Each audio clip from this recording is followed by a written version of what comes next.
The fourth episode begins in King's Landing, where Cersei speaks with Qyburn, Euron, and commanders of the Golden Company. Qyburn informs them that Daenerys and Jon have split up their army, and that Jaime is currently with Jon and Edmure in River Run, probably awaiting an attack from the Night King. Daenerys has gone back to Dragonstone. Pike has been taken back by Theon Greyjoy, which angers Euron. Cersei laughs and says that she hopes Night King devours their army soon enough. She says that they shouldn't wait too long and have the Golden Company attack Dragonstone since Daenerys' army is reduced remarkably. In another scene, Euron Greyjoy is watching the Iron Throne when Cersei joins him in the throne room. She asks Euron that why he doesn't attack Pike since his nephew has taken it from him. Cersei convinces him to teach Theon another lesson. Euron decides to go to Pike with his fleet. In the next scene, Cersei and Qyburn watch from castle as Euron leaves. Qyburn asks Cersei if it is smart to have their most important ally travel so far north at the moment. Cersei tells Qyburn that she hopes her enemies deal with Euron Greyjoy and that he never returns to King's Landing.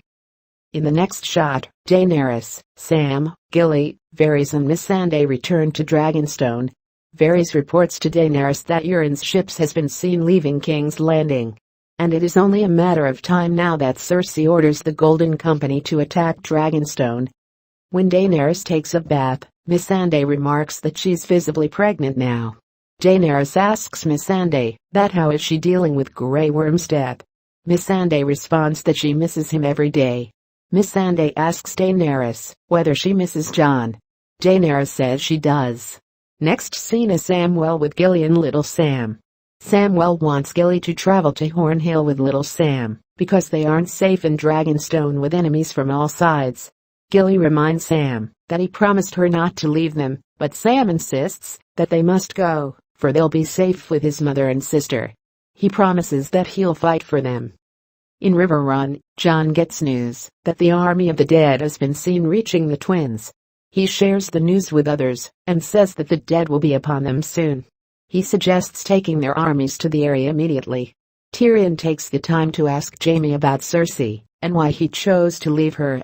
Jaime tells Tyrion that Cersei will never find peace after the deaths of their children. He says that she lied to everybody at the Dragon Pit and betrayed them by hiring the Golden Company. Their relationship fully consumed him.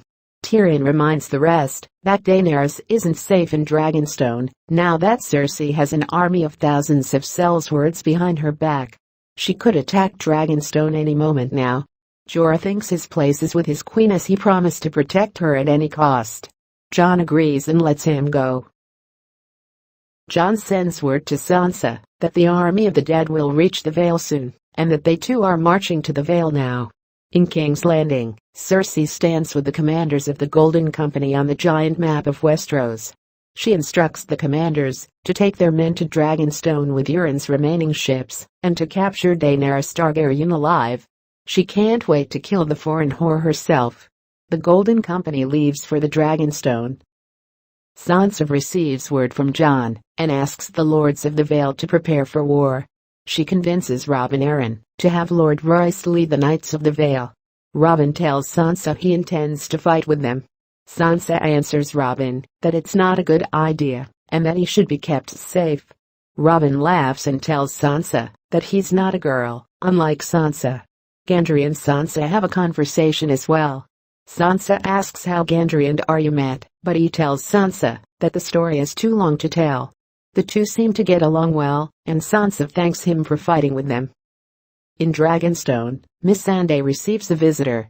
She first asks for Jon Snow, but is happy to meet Daenerys as well. It seems to be old Melisandre who comes to bring them important news. Old Melisandre tells them that a great last sacrifice should be made if they want to win the war, and that it requires true king's blood. Old Melisandre points at Daenerys' baby. Daenerys is furious at the old lady and sends her away immediately. Before old Melisandre leaves, Varys talks with her outside. Melisandre makes her identity known, which has Varys shocked. She tells Varys that he should remember what the voice in the flame said to him. He should be the one to save the common people from the doom. She asks Varys to fulfill the prophecy and save Westeros. Varys doesn't say a word.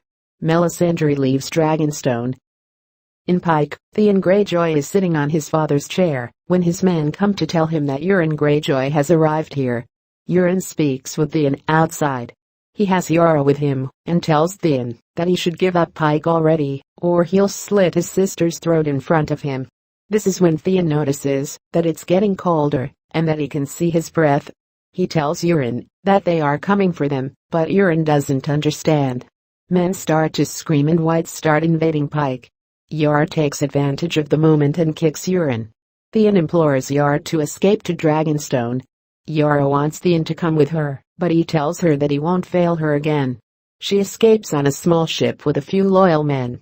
Theon fights Euron himself. Ironborn fight the whites, while Euron battles Theon. Euron gets the upper hand and swings his axe right into Theon's body. Theon dies immediately. Euron laughs. He asks his men to leave Pike. A lot of his men die, but Euron manages to escape and the episode ends. To receive leaks of the next season 8 episodes in your newsfeed, hit the subscribe button below. If you like this video, please share it.